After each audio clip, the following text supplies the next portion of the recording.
People don't meet Spearfinger by accident. They encounter her during pauses, moments that feel earned.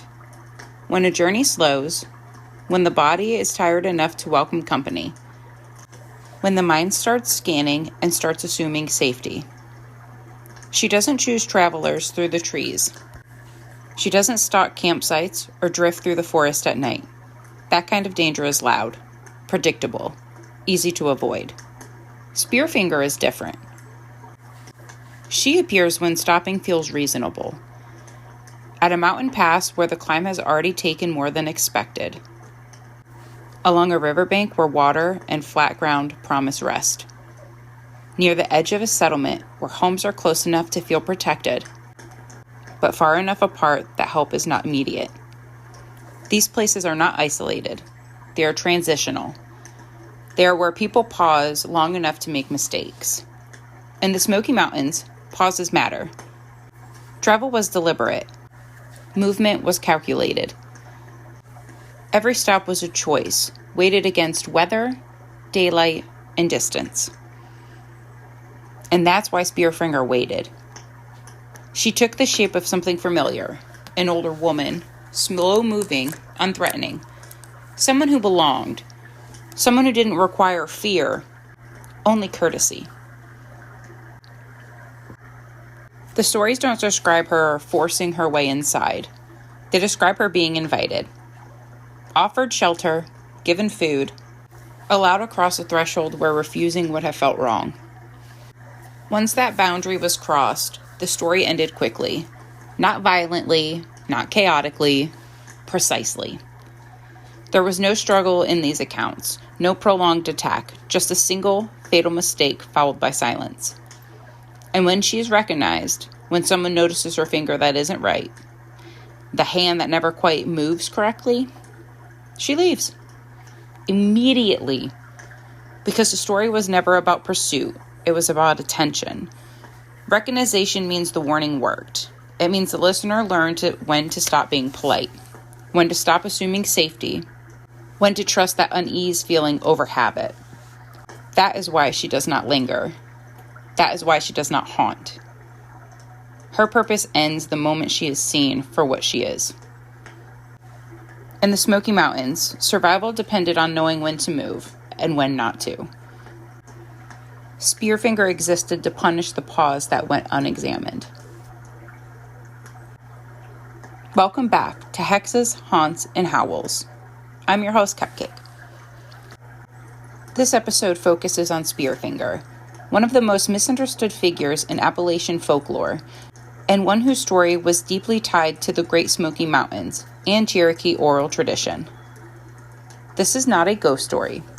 This is not a monster of the week. This is a warning system that survived because it worked.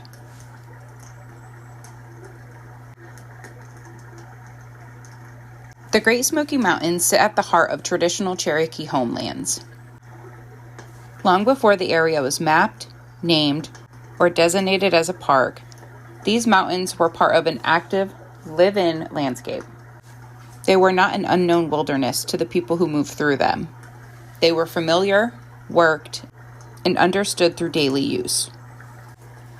Villages were established along rivers and fertile valleys. Trails connected communities, hunting grounds, and seasonal camps. Travel through the mountains followed patterns shaped by weather, terrain, and necessity. Movement was intentional, and stopping places were chosen carefully. This matters because the story like Spearfinger does not come from fear of the land itself. They came from knowing it well. To modern audiences, the Smokies are often framed as dense, mist-covered, and unknowable. That image obscures reality of how the land functioned for the Cherokee. The mountains were neither empty nor chaotic. They were structured by experience. People knew where it was safe to rest, where to travel slowed, and where risk increased. Those transition points were critical. Mountain passes would narrow movement and limit the visibility. River crossings offered resources, but also forced travelers to pause. Settlements near water were hubs of activity, cooperation, and exchange. These locations created moments where people had to decide whether to stop, move on, or accept help. In other words, the most dangerous moments were not deep in the wilderness. They were at the edges of comfort. The Smoky Mountains are defined by layers: ridges, valleys, forests, and waterways stacked closely together. Visibility can change in minutes. Sound has a way of carrying itself in a very unpredictable fashion. Dense growths concealed movement without isolating it entirely. This environment supports proximity without clarity. You are rarely alone in the Smokies, but you are often unable to see who or what is nearby. That condition shaped how people interacted with the land and with one another. Awareness mattered. Attention mattered. Familiarity could not replace caution. Communities in the region relied on mutual aid for survival. Food, shelter, and information were shared because isolation was not sustainable. But that reliance on others also created vulnerability. Every act of hospitality required judgment. Stories developed to reinforce that judgment. Spearfinger's presence within these narratives aligns precisely with that need. She appears not as an embodiment of the mountains, but as a consequence of misreading them. She is associated with places where social rules intersect that environmental risk. The land did not create danger on its own. Human behavior did. As European settlers entered the region, the framing of those Smokies began to change. The mountains were increasingly described as wild, untamed, and hostile. This shift altered how older stories were interpreted. Warnings became monsters, lessons became legends. But when placed back in their original context, stories like Spearfinger regain their function. They reflect a world where survival depended on knowing when to trust, when to refuse, and when to keep moving. The land demanded discernment, not fear. The Smokies were not a backdrop for horror. They were an active participant in daily life. Understanding that relationship is essential because Spearfinger cannot be separated from the environment that shaped her role. She exists at that intersection of geography, culture, and behavior. Without the land, the warning loses its meaning. And without understanding how the land was lived in, the story loses its purpose. Spearfinger is not a spirit that wanders the mountains. She does not roam. She does not hunt. She does not seek chaos or destruction for its own sake. In the oldest versions of the story, she is described as something far more restrained and far more dangerous because of it. Spearfinger appears human. She is most often described as an elderly woman. Her movements are slow. Her voice is familiar. She does not provoke alarm. She blends easily into daily life, which is precisely the point. Her threat is not physical strength, it is social trust. This is not incidental. Spearfinger does not rely on the fear to gain access. She relies on courtesy, habit, and expectation. She approaches situations where help would normally be offered and refusal would be wrong. The stories emphasize that she observes before acting. She watches routines. She learns who lives where. She pays attention to patterns of travel and rest. She does not act impulsively. She waits until the conditions are correct. This waiting is crucial to understanding what she is. Spearfinger functions within rules. She requires invitation. Across versions of the story, this rule is consistent. She cannot cross a threshold uninvited. She does not force entry. The act that allows her inside is always human choice, an offer of shelter, food, or assistance. Once that boundary is crossed, the story ends quickly. Her attacks are precise. She does not lash out indiscriminately. She targets specific individuals, often children or vulnerable members of the household. The violence is described as efficient rather than chaotic. There is no prolonged struggle. There is no spectacle. This detail matters because it reinforces the lesson. The mistake was singular. The consequence is final. This is one of the most important aspects of the story, and the one that separates her from most figures in American folklore. Recognition neutralizes her. When her stone finger is noticed, when her hand is observed behaving incorrectly, she leaves immediately. There's no confrontation. There's no punishment for seeing her clearly. This is not a story about defeating a monster. It is a story about learning when to stop participating. Knowledge ends the threat. Spearfinger also adapts. As time passes, her appearance shifts. Clothing changes, context changes. The signs people are warned to look for evolve, but the structure of the story always remains intact. She is always familiar, polite, non-threatening, and bound by rules. This adaptability allowed the warning to persist as social conditions changed. The story remained relevant because its lessons could be applied to new circumstances. Spearfinger is not omnipresent.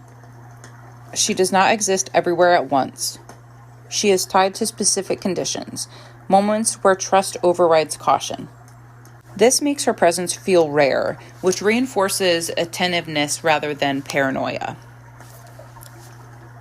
The story does not teach constant fear. It teaches selective awareness. Spearfinger does not haunt places. She leaves no residue. There are no cursed locations tied to her. Once she withdraws, life continues. This reinforces that the danger was never the location itself, but the interaction that took place there. She is not a punishment for living in the mountains. She's a consequence of ignoring boundaries. When modern retellings frame Spearfinger as a wandering monster, they erase her function. Fear becomes the focus instead of the behavior. The story loses its instructional power. In its original context, Spearfinger was not meant to be terrifying. She was meant to be remembered. Because remembering the rules meant survival. She is not a ghost. She is not a beast. She is not chaos. She is a system of boundaries given a face.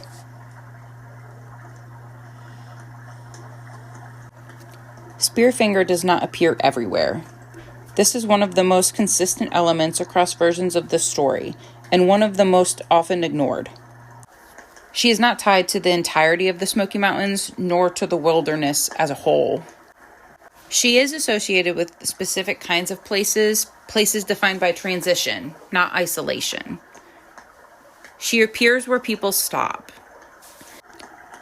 In Cherokee accounts, Spearfinger is linked to mountain passes, river-adjacent settlements, and resting places along established travel routes. These locations were not random. They were essential nodes in a daily movement throughout the region. Mountain passes narrowed travel. They forced people into predictable paths and slowed progress. Visibility was limited, and sound behaved unpredictably. Travelers arriving at these points were often tired, focused on the terrain ahead rather than what was beside them. River-adjacent settlements offered water, fertile ground, and connection. They were places of cooperation and exchange, but they were also places where people expected safety. The presence of others usually lowered vigilance. Familiar routines replaced active assessment. Resting points along the trails were perhaps the most vulnerable of all. These were locations chosen because they felt neutral, neither home nor wilderness. Travelers stopped there to recover, cook, and wait out weather. Decisions made at these points often determined whether a journey continued safely or ended badly. These are environments where Spearfinger functions. Not deep forest, not remote peaks, not places already understood as dangerous. She is tied to locations where risk is underestimated. These places share common traits. They encourage pause, they reward politeness, and they create expectations of safety. In the Smoky Mountains, stopping was never trivial. Every pause had consequences. Food supplies, daylight, weather, and the physical condition all mattered. A poor decision at a resting point could not always be corrected later. That is why the stories focus so heavily on where Spearfinger appears.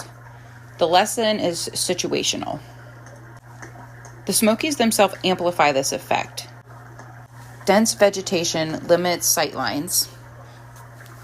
Elevation often disrupts sound and orientation. The fog and low clouds can move in rapidly, transforming familiar terrain into something disorienting.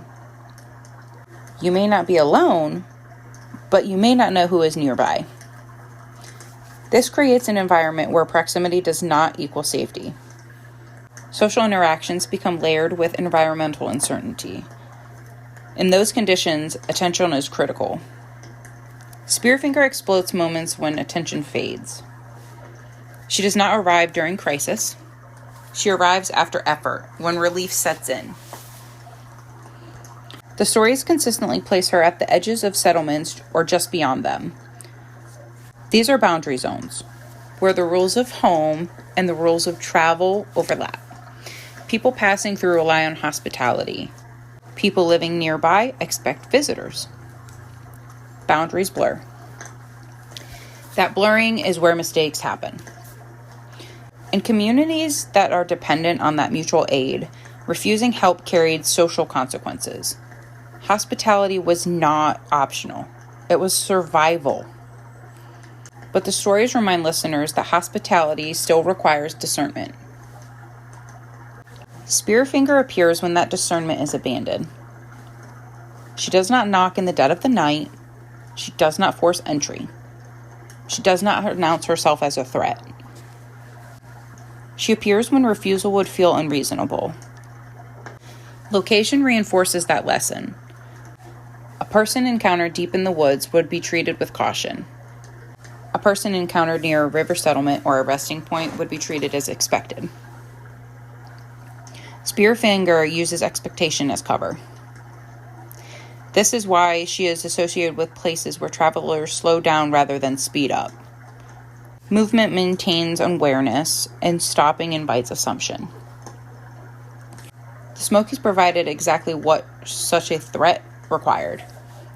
Cover without true isolation, proximity without clarity, communities without constant oversight. These conditions persist even today. Modern parallels are easy to identify. Trail intersections, campground edges, old roads near abandoned homes, pull-offs where people stop briefly before continuing on. These are still places where attention shifts from survival to convenience. The environment hasn't changed as much as context has. When modern retellings place Spearfinger deep in the forest or portray her as roaming freely, they strip the story of its geographic logic. The danger becomes abstract instead of situational. But in the original framework, the location is the warning. If you are encountering her, you are already at a point of lowered vigilance. Spearfinger is not the cause of danger at these sites. She is the consequence of misjudging them. She does not mark cursed ground. Once she leaves, the location returns to normal. There's no lingering evil, no corruption, no haunting. Because the place itself was never the problem. The problem was assuming it was safe without reassessing it. This is why location matters so deeply to understanding Spearfinger. Her stories map risk into the landscape in a way that could be remembered, taught, and passed down. She is not everywhere. She is where people pause long enough to forget why they were careful in the first place.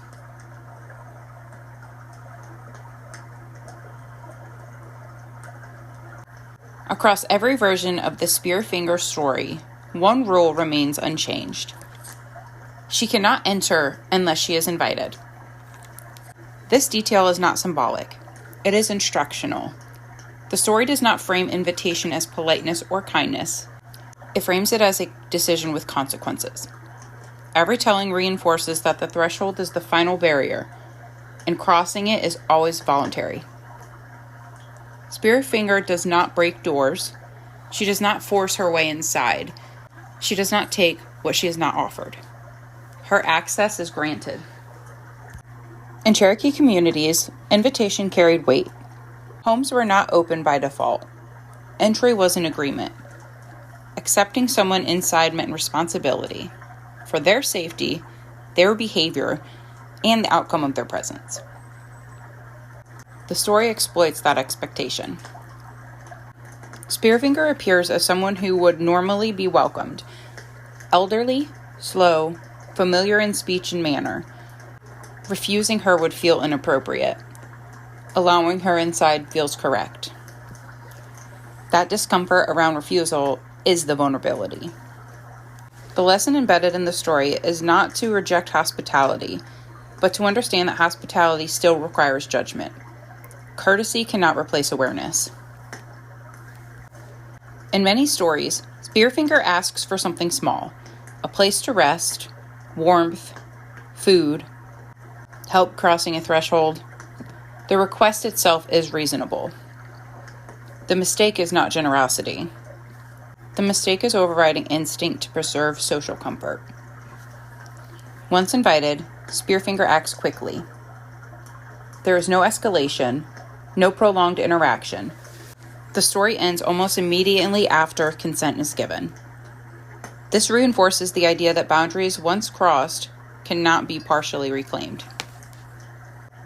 You do not get a second evaluation. This is why recognition matters so much. If Spearfinger is identified before invitation, if something about her hand, her finger, or her movement triggers suspicion, she withdraws. The story does not punish refusal, it rewards it. There is no shame in saying no. That is the most common lesson many modern stories miss when retelling. The story does not engage fear of strangers. It encourages confidence and boundaries. Consent operates in both directions. The community retains agency, as long as it maintains the right to refuse. When that agency is surrendered for the sake of politeness, the consequence is final. This framing is especially important in a communal survival context. Mutual aid kept people alive, but unchecked access created risk. The story teaches discernment without dismantling cooperation. Spearfinger is not a test of bravery. She is a test of judgment.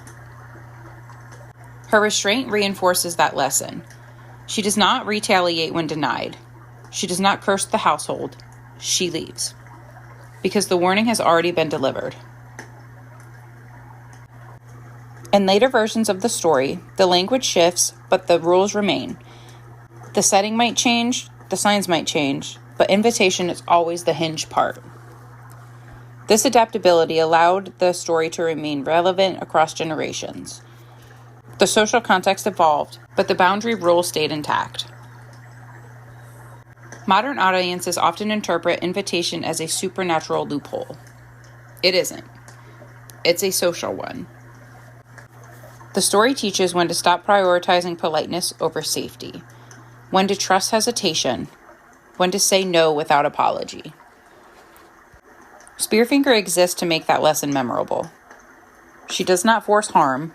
She waits for permission. And that is what makes her dangerous.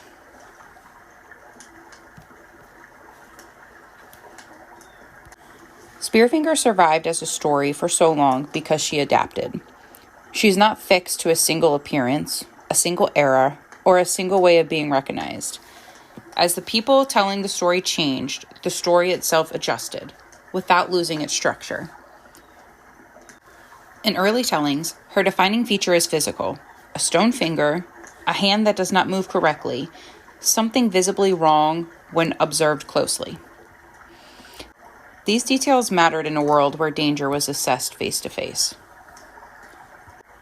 As time passed, the warning signs shifted. Clothing changed, speech pattern changed, context changed. The signs people were told to watch for evolve alongside daily life. But the function remains the same. There is always something subtle that signals danger if the listener is paying attention. This adaptability is not accidental. It allows the story to remain useful rather than symbolic.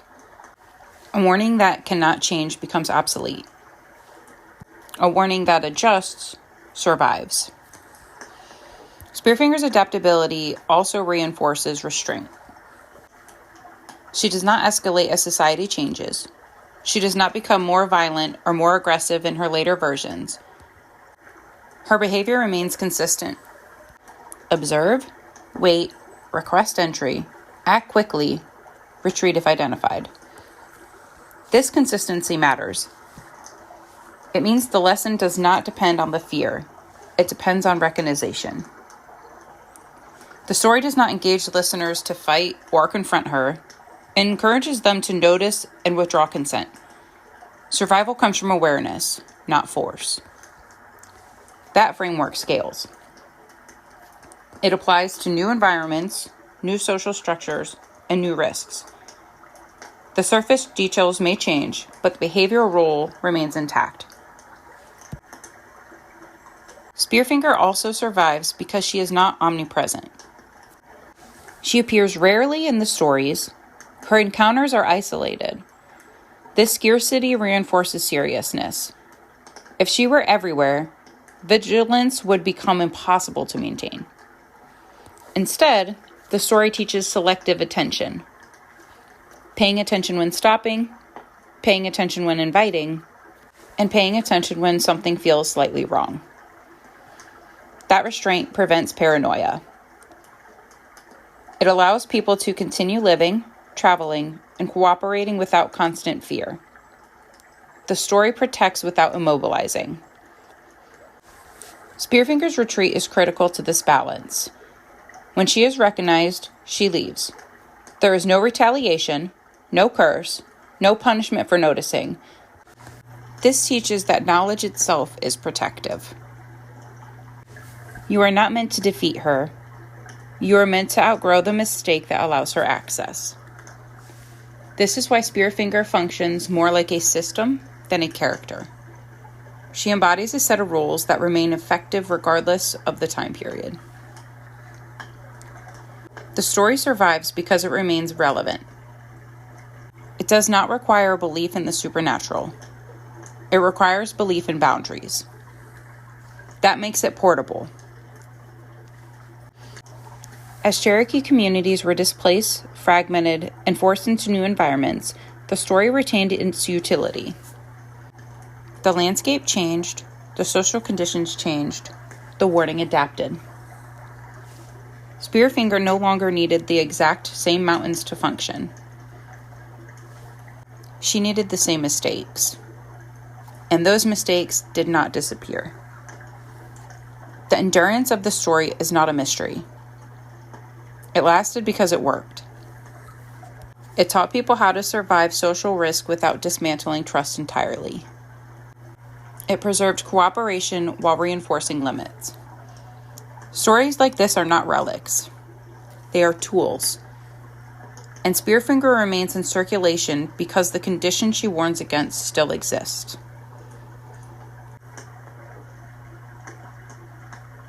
Spearfinger was never meant to frighten people into staying indoors. She was not designed to make mountains feel hostile or unlivable. Her stories do not encourage withdrawal, isolation, or suspicion of everyone encountered along the way. They encourage discernment. This distinction matters because fear immobilizes, function instructs. In the context of Cherokee life in the Smoky Mountains, constant fear would have been dangerous. People needed to travel. They needed to cooperate. They needed to accept help and offer it in return. A story that discouraged all interaction would have undermined survival. Spearfinger does the opposite. She allows movement, she allows hospitality, and she allows trust. But only when it is earned. The story teaches that danger does not come from land itself, or even from other people as a category. It comes from movements when social rules are followed without evaluation. Politeness without attention becomes a liability. Spearfinger's punishment is specific and contained. She does not destroy communities. She does not spread chaos. She does not linger after a mistake is made. This restraint reinforces accountability rather than terror. The lesson is clear. A single poor decision has consequences, but those consequences do not need to define the entire environment. Once the mistake is recognized, the threat withdraws. This is why she does not haunt. Hauntings imply unresolved danger. Spearfinger resolves the lesson immediately. Her presence ends when awareness returns. In that way, the story restores balance instead of disrupting it. Modern retellings often miss this. When Spearfinger is framed as a monster, the story shifts from instruction to spectacle. Fear becomes the takeaway instead of judgment. The lesson becomes vague and unhelpful. But in its original function, Spearfinger enforces boundaries within a functioning social system. She punished carelessness, not curiosity. She punished assumption, not movement. She punished unexamined trust, not cooperation. That distinction is what allowed the story to coexist with daily life. Spearfinger did not make the Smokies dangerous. She mapped existing risks onto a narrative that could be remembered. In doing so, she helped people navigate moments where danger felt least obvious. That is why the story endured. Not because it was frightening, but because it was useful. And usefulness is what keeps stories alive.